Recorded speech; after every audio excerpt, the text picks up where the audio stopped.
আজকে একটা নতুন রেসিপি আপনাদের মাঝখানে শেয়ার করছি, সেটা হচ্ছে চিড়ে পাউরুটির পকোড়া। তাহলে চলুন কিভাবে এই পকোড়াটা বানাচ্ছি সেটা আপনাদের মাঝখানে শেয়ার করছি। এখানে আমি কিছুটা চিড়ে ভালো করে দিয়ে পরিষ্কার করে একটু জলে ভিজিয়ে রেখেছিলাম, আর এখানে কিছুটা উপকরণ নিয়েছি সেটা আমি পরে বলছি।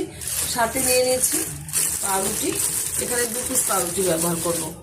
টুকরো করে আমি এই চিড়ের মধ্যে দিয়ে দিচ্ছি।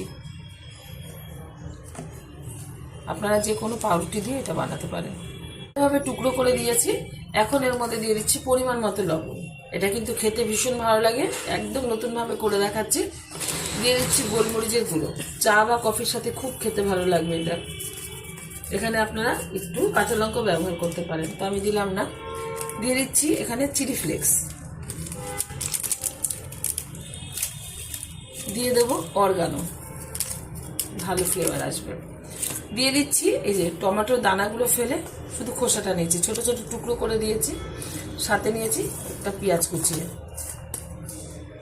ভালোভাবে উপকরণগুলো দিয়ে হাত দিয়ে মেখে নেব, চটকে চটকে ভালোভাবে কিন্তু চটকে মেখে নিয়েছি। এখন কিন্তু লাস্টে আমি দিয়ে দিচ্ছি একটা উপকরণ, সেটা হচ্ছে এই যে পাঁপড় আমি কুচিয়ে নিয়েছি, এটা দিয়ে দিচ্ছি। এটা দেওয়ার ফলে কিন্তু আরো বেশি ভালো লাগবে এই পকোড়াটা খেতে। সেম ভাবে আবার চটকে নিচ্ছি,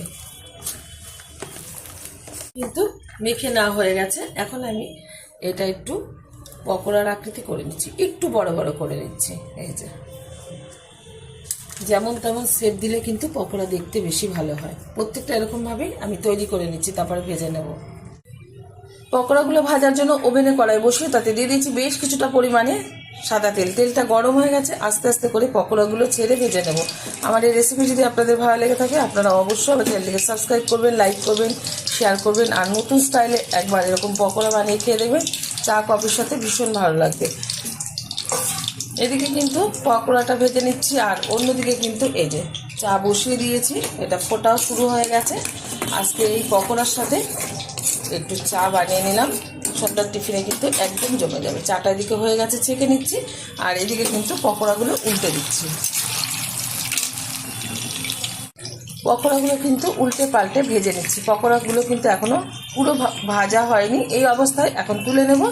আর এই পকোড়াগুলো একটু হাতের মাধ্যমে ফাটিয়ে ফাটিয়ে নেব। পকোড়াগুলো কিন্তু আমি এই যে ফাটিয়ে নিয়েছি একটু মুখগুলো, যাতে সুন্দরভাবে ভিতরে তেলটা ঢুকে ভালোভাবে ভাজা হয়ে যায়। আবারও ছেড়ে দিচ্ছি তেলের মধ্যে। খেতে কিন্তু ভীষণই ভালো, বারবার বলছি বন্ধুরা, আপনারা কিন্তু ট্রাই করবেন। উল্টে পাল্টে ভালোভাবে ভেজে তুলে নেবো একটা পাত্রে। সুন্দরভাবে উল্টে পাল্টে ভেজে নিয়েছি, ওভেনটা বন্ধ করে দিচ্ছি।